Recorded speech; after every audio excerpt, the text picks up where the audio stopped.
చంద్రబాబు నాయుడు చెప్తున్నాడు కదా 1,65,000 కోట్లు, ఇంకా నేను కూడా ఇంకో 10,000 ఎక్స్ట్రా యాడ్ చేసి 1,75,000 నేను చెప్పొచ్చు. చెప్పడం చాలా ఈజీ.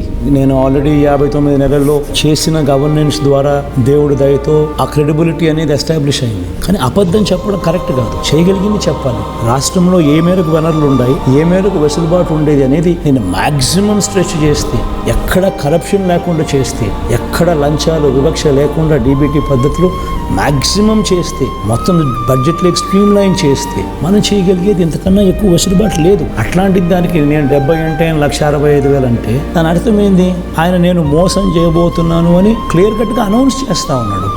ఇంత దారుణంగా నేను మోసం చేయబోతున్నాను అని చెప్పి అనౌన్స్ చేస్తూ దాన్ని బుల్డోజ్ చేస్తూ తన అబద్ధాలు తన మోసాలతో ఈ దత్తపుత్రులు వీళ్ళంతా బుల్డోజ్ చేస్తూ చెప్పడమే ఒక ఆశ్చర్యం. అబద్ధం అని తెలుసు, మోసం అని తెలుసు, జరగదని తెలుసు. 70,000 ఎక్కడ, 1,85,000 కోట్లు ఎక్కడ?